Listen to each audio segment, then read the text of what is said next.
Քանի որ մի քանի անգամ իմ անունը հնչեց, ավելի ճիշտ ազգանունը, պատվարժան դատարան, թույլ տվեք շատ հանգիստ խոսել։ Այո, ես Դատարանը մինչև այս պահը որևէ մեկին չի զրկել արտահայտվելու այդ իրավունքից, ուղղակի ոչ։ Չէ, ձեր խոսքը Ուղղակի կրկնվելու անհրաժեշտությունը չկա, խնդրեմ, տեսնում եք ձեզ։ Ձեր խոսքը քանի որ ընդհատեցի, դրա համար ասեցի թույլ տվեք։ Ուրեմն ես 3 հատ ուղիղ հարց եմ տվել ձեզ։ Ինչին է վերաբերում 2 հոգու գյուլելու եւ 15 հոգու բանտ դնելու պատմությունը։ Դուք վստահ եմ ականատես եք եղել խորհրդարանում ազգային ժողովի ամբիոնում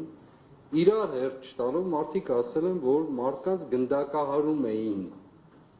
Մեզ ձեզ հարցնում եմ, դուք կարող եք պատասխանել այդ հարցին։ Չեք կարող, որովհետև խաբեության մեջ եք։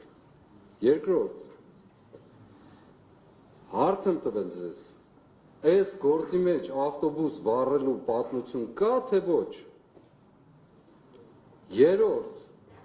դուք որ ասում եք այս մարդկանց համար եք անում, դուք այս մարդկանց համար չեք անում, բանում համար եք, դուք ում եք ծառայում։ Կարող եք ասել ում եք ծառայում։ Չորրորդ, այդ ձայնագրությունները, որ կտոր հրապարակում էին, ում համար էին հրապարակում, իրենց հոր համար, հա, իրենց տնեցիների համար, հանրության համար չէին հրապարակում, ինչ եք բան դարձրել ձեր ձեռքին, գնում գալիս ասում եք շոու եք անում, շոու, բա դուք ինչ եք անում, կարող եք ասել ինչ եք անում, ում եք էլ ոգևորվում եք, այո, հիշեք, ասում եմ ձեզ, հիշեք, դժվար գործի մեջ եք մտել, սիրելի տղաներ, այդպես եմ դիմելու ես ձեզ, քանի որ ընդունել եք, որ աշխարհիկ գործում, ես աշխարհիկ գործի մեջ չեմ, ես նաև ձեր ազատագրության համար եմ այստեղ, ձեր, հենց ձեր, որ վաղը նաև Հայաստանի Հանրապետությունը կեղծիք չունենա, այո, եթե պետք լինի նաև գնդակահարել են մարդկանց, որոնք կեղծիկով ու ստով պիտի առաջնորդվեն, եւ այո, հենց այս գործը դրա մասին է, ու դուք չեք կարող պատասխանել, չեք կարող, ուղղակի չեք կարող, ինչ ուզում եք արեք, ձեր ազգային ժողովի նախագահի խոսքերով ասեմ, թռնեք վերև, իջնեք ներքև, այո, վերաբերվում է, որովհետև խոսել եք այդպես, դուք եք ոչ մի իրավական բան չկա ձեր ասածների մեջ, երբ որ ասում եք, այս մարդկանց համար եք անում, բան համար անում, վերաբերելի չէ ում համար, ձեր ասածները վերաբերելի են, երբ որ ցույց եք տալիս, այս մարդկանց համար, մենք այդքան հիմար ենք, դուք էլ այդքան խելոք եք, Արգելներս նստեք, ինչի մասին եք խոսում, դուք ընդհանրապես, դուք դրսում չեք կարող շնչել, եկել եք այստեղ, նստել եք այդ սեղանի շուրջ, կեղծիք երիքի դակում եք, մի հատ էլ խոսում եք, եւ ասում եմ, խնդրում եմ իմ հարցերին թող պատասխանեն, ուղիղ,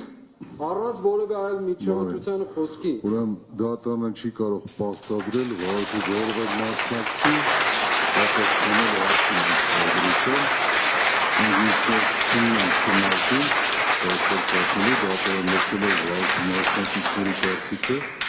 Կորոշումները յուրաքանչյուրի նախ սկսենք այնտեղից աղոթք անելու, բոլորս քրիստոնյա ենք, բնականաբար ցանկացած պահի կարող եք աղոթք անել բացառությամբ, բնականաբար դատական նիստի ընթացքում, որովհետև նիստի բնականon աշխատանքը կխաթարենք դրանով, խափանենք դրանով, ինչ վերաբերում է կեղծիքին, որը որ պաշտպանական կողմը բոլոր պաշտպանները եւ մեղադրյալները նշեցին այդ կապակցությամբ, ձեր կողմից արծարծված բոլոր հարցերը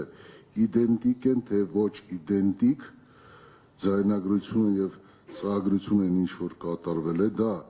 դատանը կարող է դրան գնահատական տալ միայն հիմնական դատալսումների ընթացքում հետազոտվող ապացույցների համակցության արդյունքում դատանը այս պայն գուշակ չէ, որ